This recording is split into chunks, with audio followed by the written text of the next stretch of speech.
welcome y'all to Backwoods Obscura, a podcast dedicated to the lore, legends, and myths surrounding the creatures that may lurk in your backyard. My name's Hewitt. I'm Chris. How you doing, Chris? It's been a week. You've had that too? I've had that. I think we both had a week. At the lab, there's only been two of us, and as it happens in this line of work, everybody wants to send you everything, and it's not even like simple cases. It's always like, hey, can you do this very complicated thing, this very complicated restorative thing? It's like, yeah, sure, we can do that, but could you like send this like a week later when we have a full team here? The answer is no. The answer is always no. I mean, I can't actually say that to a doctor.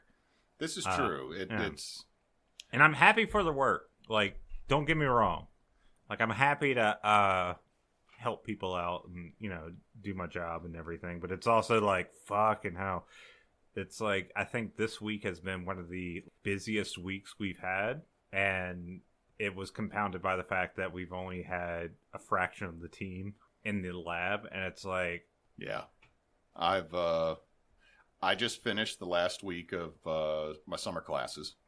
That's fun. And, found out, like, every direction said I had to use this one program. And then it turns out that program is no longer compatible with the new online system that the college uses. And they forgot to let everybody know. So I'm sitting there, turned everything in, and I'm like, oh, wait. I'm supposed to put it in on this one site. And I go back to that site that I have a membership through. But the courses weren't on there. I was like, uh-oh. Did I forget to do something? And no, eventually the professor emails me like it's 6 o'clock yesterday. Oh, no, don't worry about it. We're not using that program anymore. But when it comes to relieving stress, I mean, aside from the fact of getting past hurdles in life, we're going to be next week in Hot Springs. Yeah. We're gonna have a non-live brouhaha.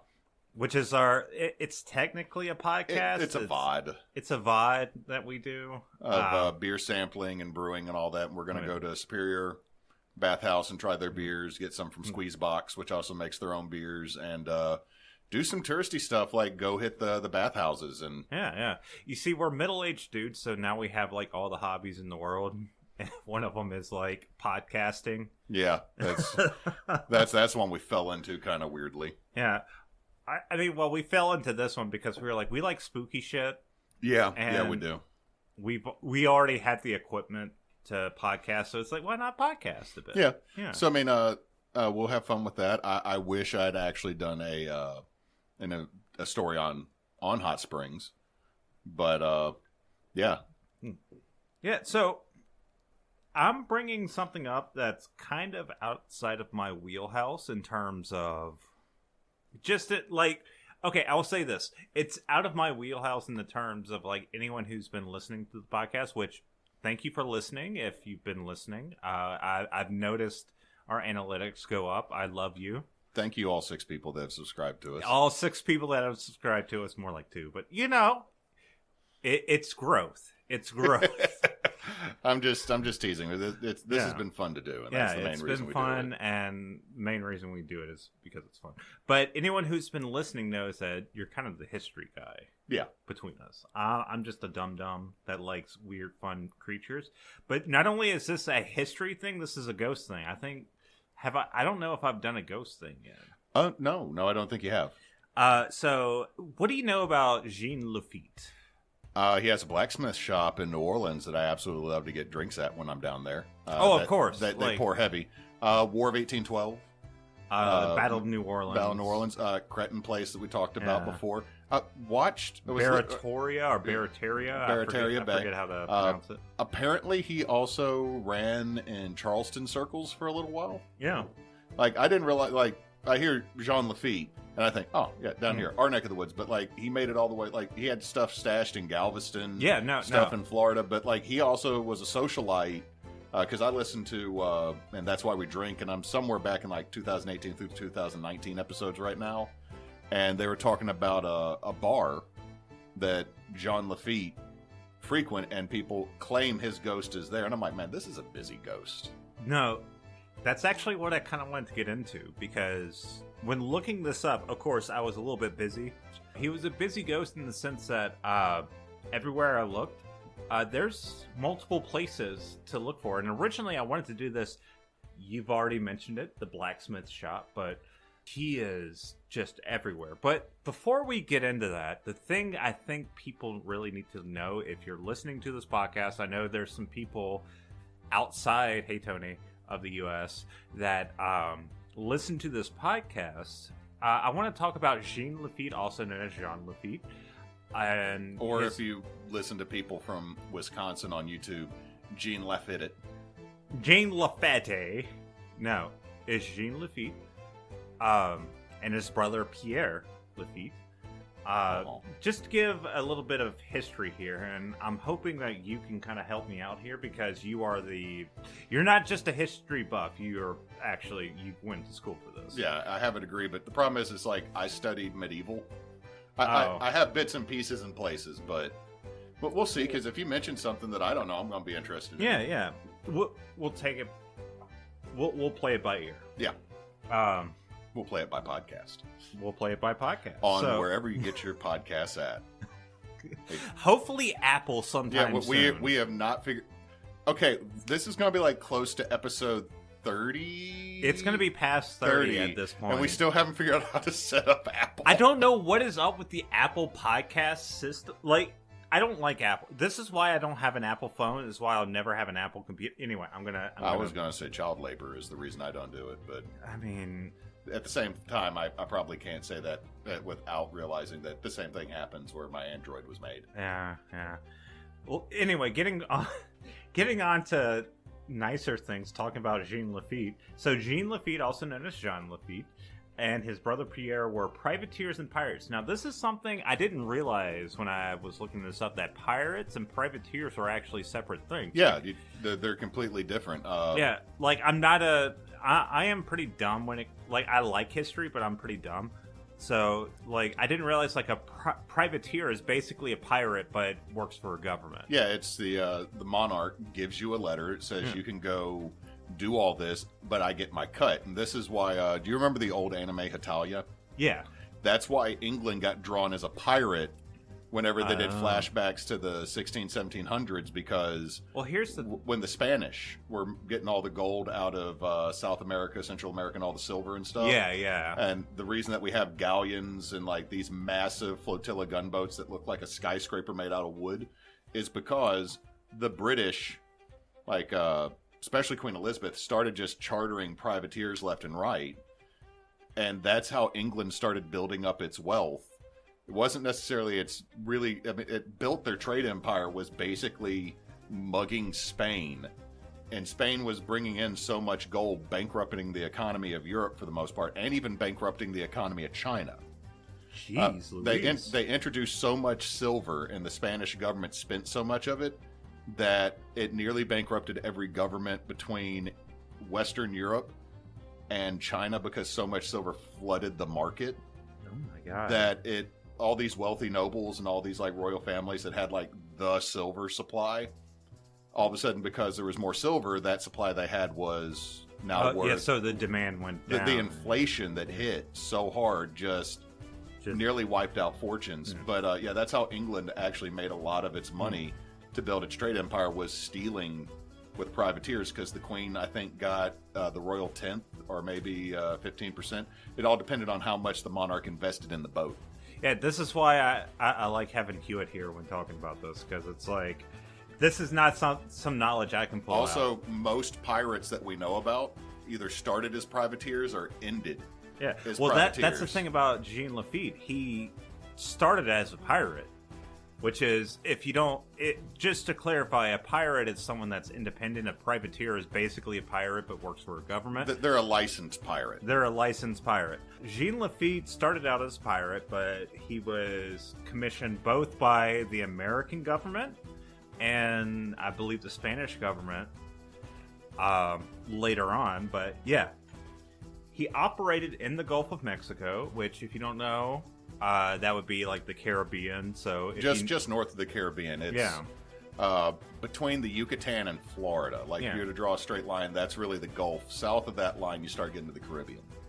Yeah, and he is actually said to be born either in France or in the former colony, and I'm going to fuck this up, Saint Dominique, which is modern-day Haiti. Mm-hmm. Of course, his parents are...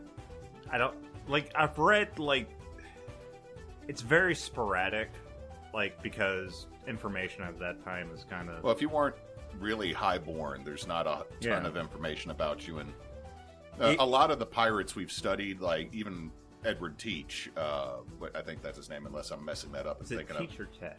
If I was Teach. I might be thinking of Bayou Tesh. I'm with Blackbeard, but the problem is that I've also started watching bits and pieces of One Piece. And they start combining pirate names for everything, and Lafitte is in that. There's a pirate named Lafitte, and so it's one of those of crap. Oh no, yeah. But in France, he was said to be born in Bordeaux, and I'm gonna fuck this up. Bayonne, I believe, Malio, and Brest. And Brest. In Brest. He was born in Brest. He was born in Brest. He probably... Well, before we go on another, succubus / mermaid rant here. He is said to be born in many places, but had immigrated into the Louisiana Purchase and kind of made his home there. It's hard...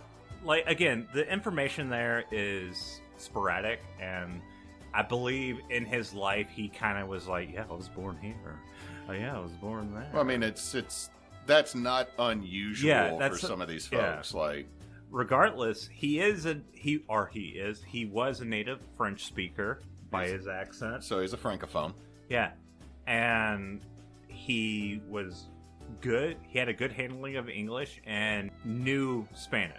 The way I read everything was definitely Spanish, or definitely French first language, and then it was English and then Spanish, which makes sense for where he was operating. It does, but also, and some folks does Burning listen to us? I believe Burning listens to us every now and then. Burning might, if you hear this, add us. Because I've been told this, but as an American that primarily speaks one language, I've been told multiple times that if once you learn French or you learn Spanish, learning the other Romance languages is fairly easy because it's the same sentence structure, just some instead in Spanish you say con for with, but in French it's avec. Yeah. And I'm the one that took French in high school and took Spanish in college, and my first Spanish teacher was my French teacher from high school, so she got very mad I was not taking her for French. I hear Italian is similar to it. It is. Those three languages just kind of melt together. Right. Kind of if you speak English, you can understand a little bit of German because, English is a bastard language of Latin and Germanic that, you can put an adjective or an adverb anywhere. English has no rules. It just has suggestions and stolen bits of literature, or stolen bits of language. Well, when you listen to German, there are some times where you're I know what they're saying just because you hear, a verb or adjective or something. Well, also, I know that if you ever hear the word frecken, that can be bad because it means to hit, but it's also the root word for the F word in English. Yeah. But yeah, Lafitte was known as a flamboyant figure and charismatic. Yeah, every bit of artwork I've seen of him shows that. Yeah, and he was the typical pirate. Okay, if you picture a pirate in your head, you say No, he's not. I think of Long John Silver, played by Tim Curry. Oh, okay, that's Muppets though. Yeah, but also fun fact: the whole reason that we think that pirates go "arr" is the original Disney Treasure Island. The guy who played Long John Silver, "Arr," took on this accent as Long John Silver, lad. And because he was so over the top in that role and it became so loved, other people started assuming pirates actually went, "Arr, matey." So, I figured they didn't do that. I think that was just I figured it was a stereotype, but it's interesting that it came from I'm pretty sure that most pirate ships had because like in D&D, there's thieves' cant. Yeah. Pirates had their own language and symbols and stuff, and I think that's partly because on a pirate boat, and I could be wrong on this because it's been years since I talked about this in a class. I'm pretty sure that pirate boats had more than one language being spoke on them because pirate ships took just about everybody. Well, what was it, Baratoria Bay, where Lafitte set up shop, and also in Galveston because he had a thieves base there, basically, and in New Orleans. He basically had people come to Baratoria Bay that were like quote-unquote colonists, but they were just like thieves and brigadiers and shit. They just thrown on the island. It's like, now you work here. And they could have been for lack of a better term, they got shanghaied. Yeah, and it's like, now you work here. And they're like, okay. Hold on. Do you actually have notes about shanghaiing? I do not. Okay, so before anybody listening to us thinks we're making any type of inappropriate comment, shanghaiing is a term that came about later than what we're talking about, especially like around the west coast of the United States in the late 1800s, mid to late 1800s, that if you were drinking in a bar, several of the bars in Portland, Oregon have tunnels underneath them. There's like a whole undercity, and they would get you real drunk and then drop you down a chute to the underground, and then you'd wake up on a boat the next day heading for Shanghai or some other eastern port in Asia, and you couldn't get off the boat until you worked off your debt. So you were basically... Shanghai. Shanghaied is the term that came about from basically being kidnapped and impressed into service as a pirate. Or sometimes not even as a pirate ship, but like as like a worker on a cargo vessel. Yeah, I'm not sure. I didn't read anything about that, and I don't know if the pirates of this era. No, this is how a lot of ships, not just pirate ships, got their crew. So it's not like even in England, back as far as the 1600s, there's records of folks like their agents. Agents, for the folks listening, I did quotation marks, that would work with sea captains. Yeah. And they'd go into bars and they'd find the drunkest drunk and then liquor them up even more and then drag their drunk butt back to the captain, get, their 15p per person, wander off, and that dude wakes up and he's already out at sea. Yeah, it's like, oh no, how do I get out of here? It's like, you can't get out of here. I guess you got to work off your debt. It's like, fuck. Yeah, you already owe me 300 gold. You owe me 300 zenny. Oh, jeez. Okay. But when it comes to Lafitte, he was very well dressed. He was very flamboyant and charismatic. This was like some of the biggest characteristics of him. And I would say that like nowadays he is kind of like the quintessential sort of like Blackbeard, Lafitte, Captain Kidd, which Captain Kidd is. Well, I was going to say, in general, when you think of, like, pirates now, people think of Pirates of the Caribbean. And Jack Sparrow was very, like, his style he was very Lafitte-based, like the sashes and the headbands. And and very, like, flamboyant and not necessarily masculine, but he was confident and charismatic. That's just a good personality trait to have. Yeah. Is, love yourself. And wear a pirate sash just whenever you want to. Just get have a pirate sash. Just get a fanny pack, really. No. Pirate fanny pack. People outside of the U.S. are going to be like, what the fuck are you talking about? Fanny has a completely different connotation in England than what we have over here.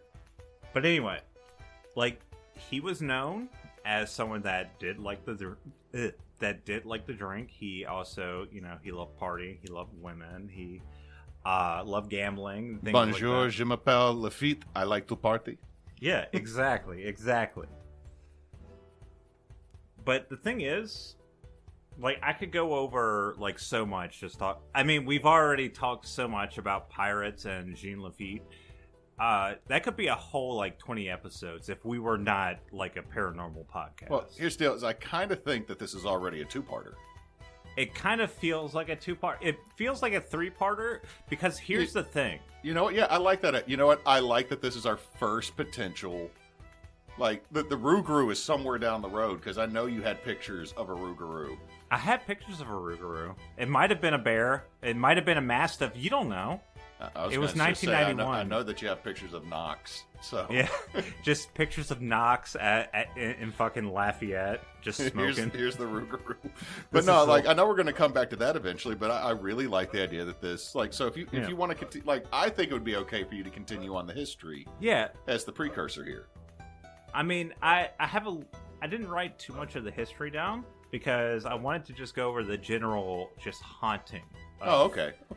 I'm sorry. The historian in me was jumping the gun. Like, yeah. You're like, oh shit, let's talk about this history. Come on. Let's roll up these sleeves. Let me just show like the tattoo that is a timeline going down my forearm from the birth of humanity until I don't know. But no, if you're interested in Jean Lafitte, I would say look him up. He is an interesting figure. I mean, obviously, with any sort of historical figure, they're not perfect. No, he's definitely not. Because if I remember right, I think he did dabble. No, he dabbled in the slave trade. In the slave trade, like I'm pretty sure that he did that.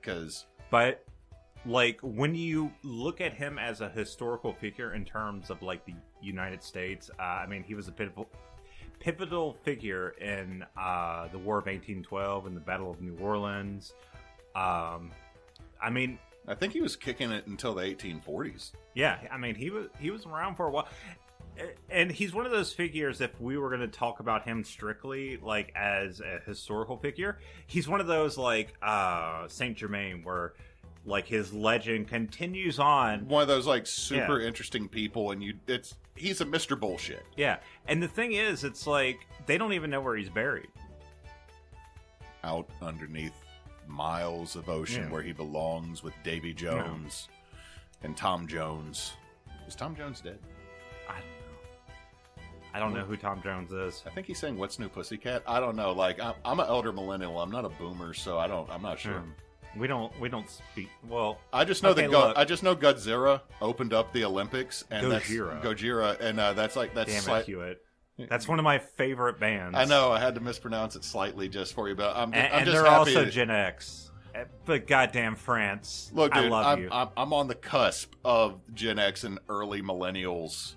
Which one? By the way, everybody at home, generations are bullshit, but the whole like very jaded mindset of Gen X has creeped up on me the older I get. But I still have I was partly raised by Captain Planet and the Animaniacs in the back of my head. Can I just say this right now? I know this is going to come out later, but like the moment I saw Gojira out, I've seen Gojira live in person, and just to see them in France opening as a metalhead just made my heart melt. I love it.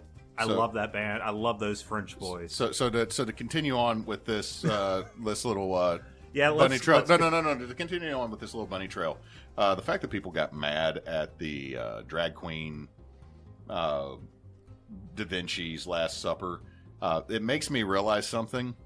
You know, one of the individuals in the Last Supper is Judas Iscariot, the guy who betrayed Christ, right? True. Yeah. Judy as Harriet would be a great drag name. I see it. Just think about it. It's kind of like misdemeanor and felony would also be great drag names. Okay, so speaking of misdemeanor and felonies, getting back to Lafitte, who probably committed many of those. Okay, I don't think there's a lot of misdemeanors. I mean, Pierre got imprisoned until he was quote unquote escaping prison. I almost said he was released, but yeah. So going past the history of Jean Lafitte, let's talk about the legend and the stories of Jean Lafitte after death. So we've talked a little bit about, ghost stories surrounding him. Yeah, I've mentioned that his ghost might appear at Cretin. I know that like the 4 times I've randomly babbled about the blacksmith shop, supposedly he's there. Yeah. Here's the thing. We also talked about him potentially being a reason for the Foufoulée. Yeah, true. Yeah, because he would kill one of his. The thing is, this seems like pure legend because everything it has to be because eventually it's like you would not work for him. Yeah, it doesn't sound like something he would do. Like, I mean, he might be cutthroat because he's a pirate, but he wouldn't be that. Like, hey, Steve, we just buried this treasure. It's your turn, man. If you want to know, listen to our Fufule episode. But before you continue on, he did go into the Lafitte Theater. He went to the Lafitte Theater, so yeah. Because remember, that used to be the Spanish governor's home, so he had actually been in there and met with the Spanish governor. I found that out doing some additional read-up. He's not a ghost there. He's not... Oh, ooh, what if he was the gentleman? That would be funny. Well, here's the thing. When it comes to the ghosts of Jean Lafitte, he's apparently all over New Orleans. Oh, he's all... Like I said, there's reports of him being in Fort Lauderdale and Charleston, South Carolina. Like, there's... Yeah, no, there... Okay, so the main ones I saw... I didn't see those, but I did see the... I saw New Orleans, like 4 or 5 places, which we're about to get into. I didn't see the Lafitte Theater. No, he's not. He's not a ghost there, but he did go in there because he met with the Spanish governor. He met with Miro. But Galveston, in the Maison Rouge, he's apparently in there. But that's another place we need to do a deep dive on. Yeah, no, that's the thing. If we talk about, like, I'm just going to go over, like, basic stuff here, but any of these places could be, like, and you're going to figure out why. Any of these places in New Orleans, we could go in a deep dive. So, in New Orleans, it's no surprise that, you know, he's, like, apparently all over. If he was a ghost, if ghosts exist, Jean Lafitte would be prowling the town in New Orleans because that was his spot. Yeah, I'm just going to say this. They are. Yeah. Okay, look. Again, we're skeptics. However, I'm 100% convinced ghosts are real. I'm not convinced all ghosts are real, mostly because some of the ghost stories are just bullshit. But there's a few of them like, I don't know how you fake that. Yeah. I mean, I've seen things where I'm like, I'm not ready to say it's like a ghost, but I would be like, I don't have any other explanation for it. But you want to know some of the places that he might haunt? Your mom's house? Because she makes really good food and she's a wonderful woman and he loves her? Shit. That would be some interesting times. Okay, let me just put this. Your mom is a saint. She is a saint. Love you, Mom. No, the Jean Lafitte house in New Orleans. Yeah, that would make sense. Here's the thing. Funny thing about this place. I mean, it's supposedly a place that Jean Lafitte stayed, and it's apparently has tunnels that could have been used for smuggling. However, none of the ghosts reported there were directly related to him. Okay, you know what? That's kind of like the Beauregard house as well, that Beauregard stayed in for a very short time after the Civil War. It's supposedly haunted, but there's not really 100%, and I might do this one later. But because PGT Beauregard's kind of like Lafitte, is a very interesting character, even though a Confederate general. Yeah.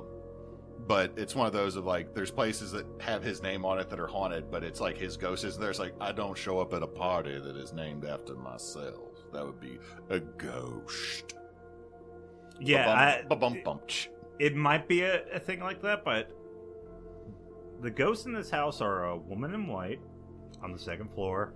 You have disembodied voices, sounds of partying. Now, this is the closest thing you have to Lafitte, is parties, because this is something that's a through line with any place that is apparently haunted by Jean Lafitte is parties. So you hear the sound of parties, but nothing that's like a through line. Now, the only reason why it's called the Lafitte house is because it was a place that allegedly he stayed and could have used for smuggling. Okay, I get it. It was... Okay, hold on. Is this a place he stayed and no one can really confirm nor deny, or is it actual proof that he owned the property? Look, I'm going to say this now. I think the only place that is confirmed to be his is in Galveston, which is the Maison Rouge. That's true. Like, the blacksmith shop has the same kind of history to it, too.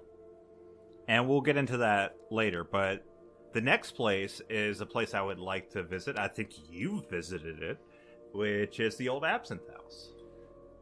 Yes. I have visited both establishments, the one on Pirate Alley and the traditional Absinthe House, multiple times in the city of New Orleans because I don't think we've established this in the podcast yet. No, we haven't. I am a huge fan of absinthe. Absinthe martinis, Sazerac's, Deaths in the Afternoon. I'm a big. You're an absinthe slut, is what you're saying. I am a respectable absinthe gentleman. I am, because slut knows no gender, Chris. Okay. We have some former presidents that very much deserve that title. True. You know what? I'm not going to slut shame here. I'm looking at you. Warren G. Harding. Okay, so historically, the place is said to be the place where Andrew Jackson and Jean Lafitte negotiated the deal to help America in the War of 1812. That was already over by the time the battle happened? I believe... I don't... Okay, so here's the deal. The Treaty of Ghent ended the War of 1812. It was signed in Ghent, which is in Belgium. Oh. The information that the war was over was 6 months away from New Orleans. The Battle of New Orleans that ended the War of 1812 with an American victory, which the War of 1812 is not an American victory. If you look at the Treaty of Ghent, we just decided to go to status antebellum, which means go back to before the war, and the British agreed not to steal Americans to put into ships as their sailors anymore. Because, they would go, "Hello there, you look like your name is Richard Johnson." "No, I'm Tommy." "Shut up, Richard Johnson. You're a British citizen and you're now in the British Navy to help fight that bastard Napoleon." And, that was part of the reason we fought the War of 1812. And then they beat Napoleon, and England moved an entire very experienced army. And because we burnt down Quebec, they burnt down Washington, D.C. And then Jackson, who had 2 bullets in him from a duel shortly before going there, with a bunch of his soldiers plus Chickasaw, I believe it was Chickasaw, it might have been Cherokee natives, went down to New Orleans, signed up with the pirates. Battle of Chalmette was actually after we already signed a treaty ending the war. Another fun fact on that, the British commander got killed at that battle, and because it's 6 months back to England, they shoved him in a brandy jar. Oh. They put him in the barrel full of alcohol, but the problem is much like what happened to Horatio Nelson in the Napoleonic Wars, the alcohol on the boat goes before the water because the water gets wormy. Oh. Well, I mean, you're putting water in a wooden barrel that might not exactly be aged, but also wood rots in water sometimes. Yeah. So the water got stagnant and gross really quick. So the way you make sure people don't get dysentery from bad water is you cut it with alcohol, so you're getting watered down brandy shots. Isn't that just grog, too? Yeah, pretty much grog. Well, grog's also got some citrus mixed into it, so scurvy. But so just like with Nelson, the guy was mostly pickled. But as they kept dipping alcohol out of the dead man barrel. So you know, like the liquor that has snakes in it. Oh my god! So people are drinking the dead man ale. You want some noble brandy? God fucking.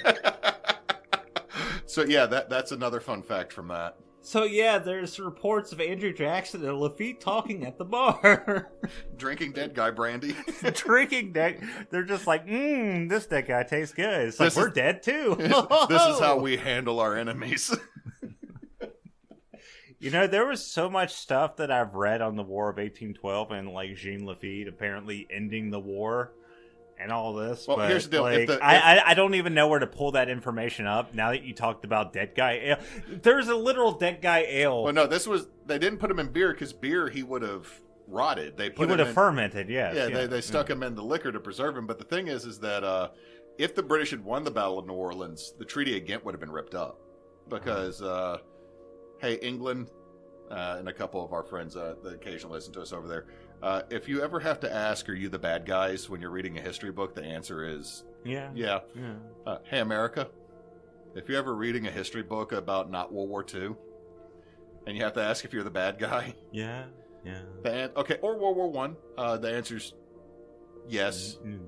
Yeah, okay. Anybody that's ever been like a major world power, just if you're a world power and you've done colonialism.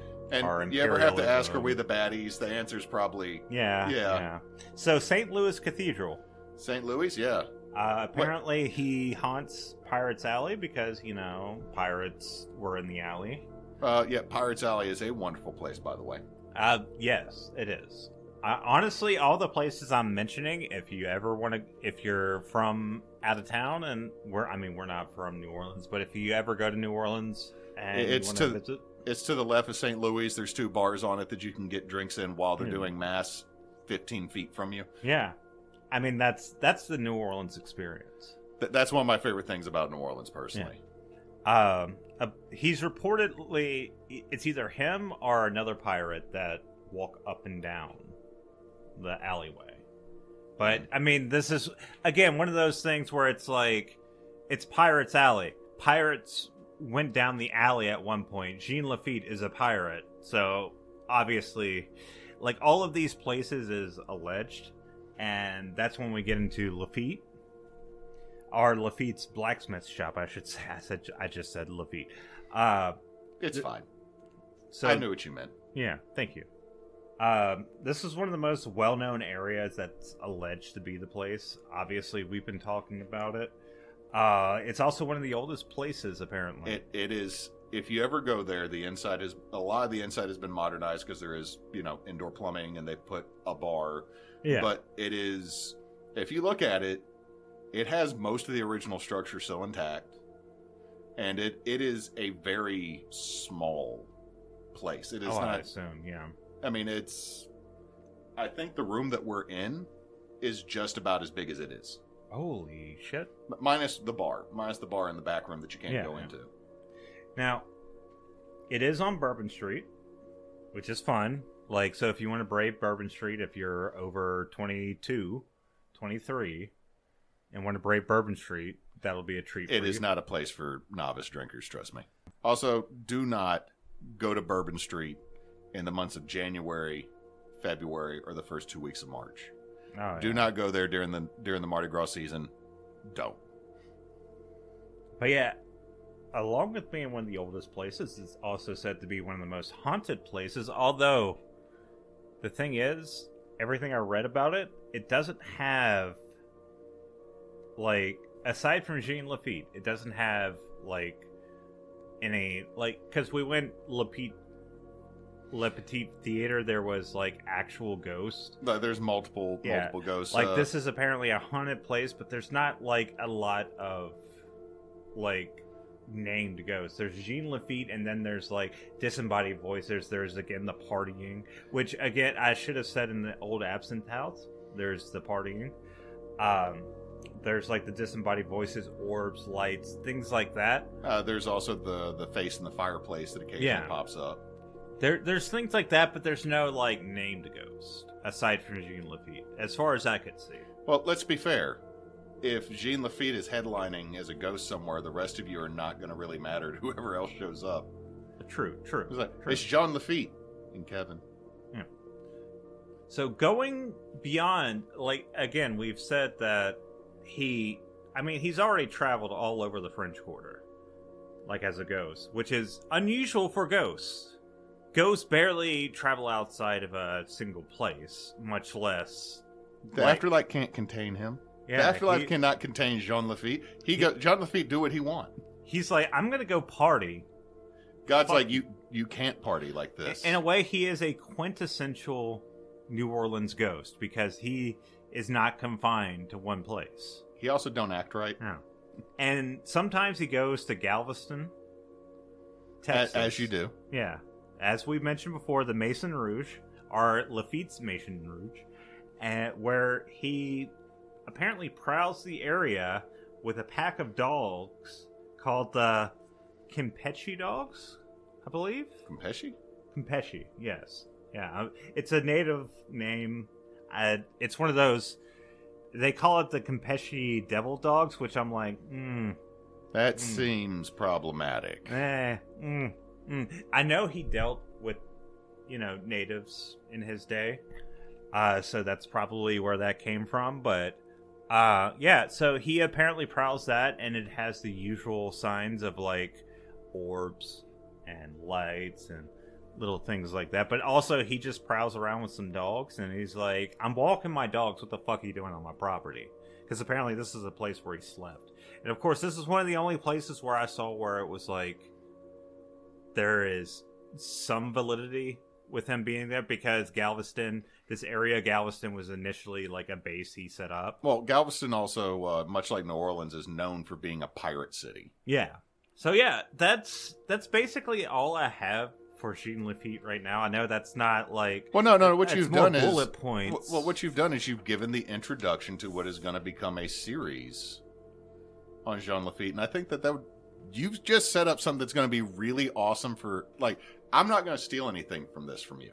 This is all you. It's all mine. And I am waiting, I am anticipating, and I am hoping to enjoy... More Jean Lafitte. More Jean. If only... Well, I forgot what I was going to say. Anyway, this is Backwoods Obscura. We released every Tuesday on most podcatchers except Apple. Get your shit together. We are also Team Bonus Action. Team Bonus Action is a charity, online and live play, tabletop community, and sometimes video games and podcasts.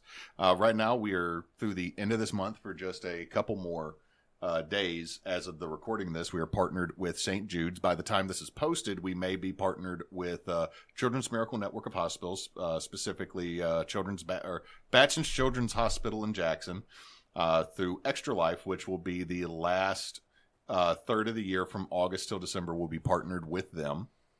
And that's who we are. You can find us as teambonusaction.com, a website created by our very own lovely Frecky V. You can also find us on Facebook, Instagram, Blue Skies, Threads, and YouTube and Twitch as Team Bonus Action. And find us on the hellscape that is Twitter at bonus_team. Yeah, and with that, I hope you have a good day or night or whatever time it is over there. Hey, and always remember, you get a contract, you're a privateer.